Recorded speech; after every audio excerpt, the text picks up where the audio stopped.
Well, today we heard a lot of details about the crime scene, much of it very graphic. The defense presented witnesses to try and prove that the girls were victims of a pagan ritualistic killing. They identified alternative suspects who they say practice these pagan beliefs, who they believe are responsible for the murder. I got nightmares in my head, I fear thoughts build up until I can't feel. My mind fills up into a creature, and it haunts me somewhere much deeper. I got nightmares in my head, I fear. Hello and welcome to True Crime Rocket Science, the most authentic voice in true crime. Did you know that the Delphi trial is almost here? 7 years after the murders of two teenagers, 14-year-old Libby German and 13-year-old Abby Williams. The trial is scheduled to start in mid-October and run through to mid-November. Over the past 3 days, pre-trial hearings were held on issues related to whether the prime suspect Richard Allen's 61 confessions, yeah, you heard that right, 61 confessions ought to be admissible or not. Should they? Were they coerced, as we saw in the Amanda Knox case? And should the suspects fingered by the defense be part of the defense case, even though there's no evidence linking them to the crime scene? Before we get to that, if you haven't subscribed to the channel, please do. By the way, I have actually traveled to Delphi. I've actually walked through that river. I've crossed that bridge. I've gone to the pharmacy where Richard Allen worked. I've gone to his home. I have really walked that fabric.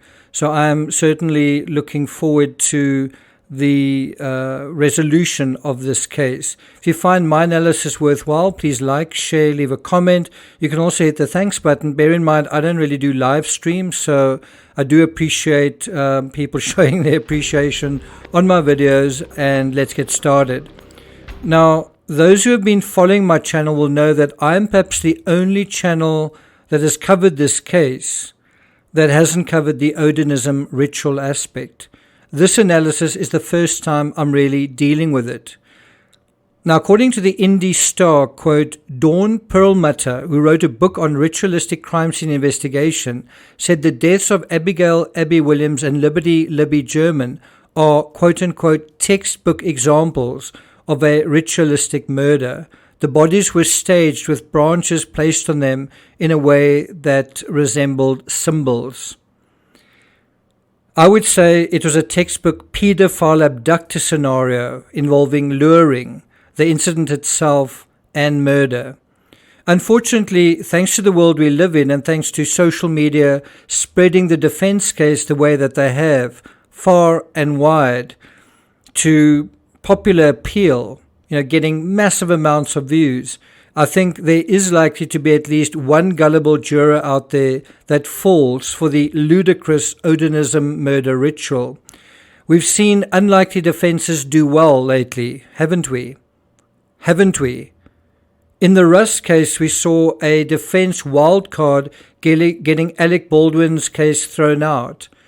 I would give that defense a score of 1 out of 10. The one only being because it succeeded, not because it had any real merit. I mean, think about that case. You had a person holding a gun and somebody actually dying as a result, and you're actually not going to prosecute that case at the end of the day.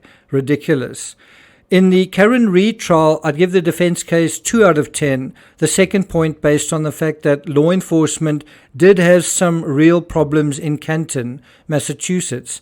And the defendant really milked that cow, right? Didn't they? In the Ashley Benefield case, I'd give the defense case a 3 out of 10. On my scoreboard, even though I credit the Black Swan case with the most authentic defense of the three mentioned here, Benefield at least was actually found guilty of something.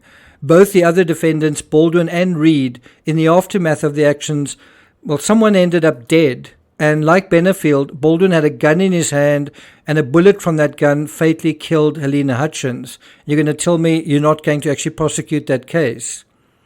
Big pat on the back for those who made that decision. One of the best prosecutions of a very tough case I've seen in recent times was that of Michelle Troconis, the mistress of Photos Doulos. I'd give that case a solid 8 out of 10.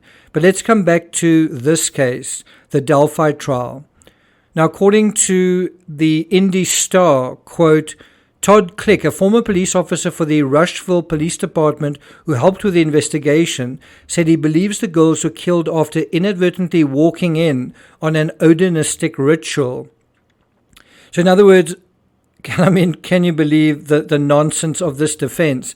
Someone was out there in the woods, which are not that easy to get to. I've walked through them myself, and they were busy with some kind of ritual, and then due to complete luck, happenstance, the girls basically just walked in on that odonistic ritual. So in other words, the video that was taken, totally irrelevant.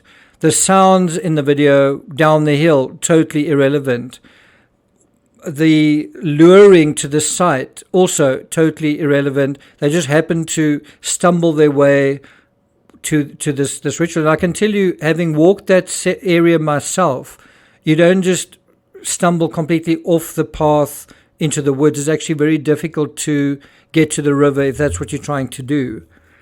According to Todd Click, this former police officer, he says he believes Holder and another alleged odonist, Patrick Westfall, were on the Manon High Bridge Trail the day the girls were killed, although he acknowledged there was no smoking gun linking them to the crimes. Now, what I'd like to know is, don't these people have alibis? Where were they when this crime was committed?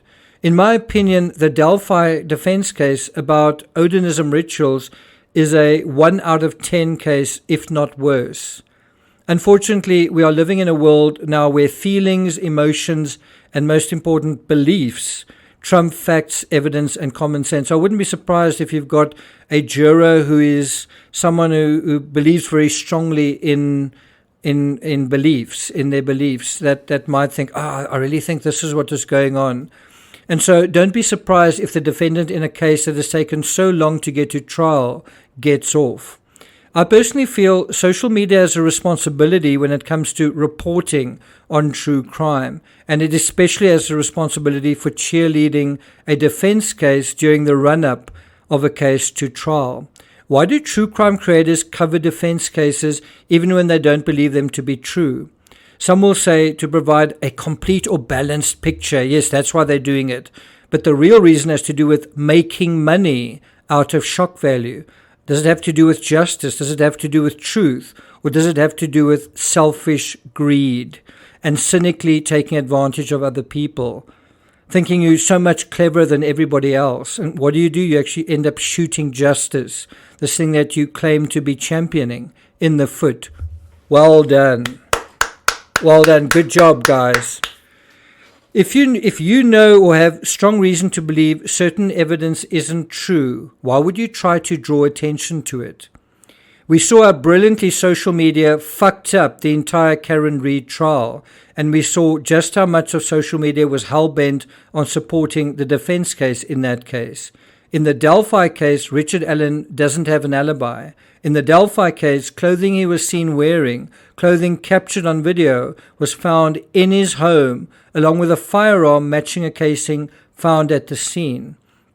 We also know video footage recovered from German's phone recorded one of the victims mentioning that there was a gun. Investigators also said the description of the vehicle parked near the scene matched a vehicle that the suspect owned in 2017.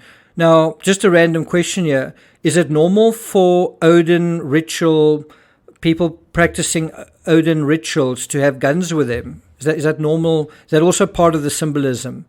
Now, besides video footage, a separate witness said that she saw a witness walking away from the bridge wearing a blue-colored jacket and blue jeans that was muddy and bloody. This description also matches what Richard Allen was wearing, and also the bridge man recording.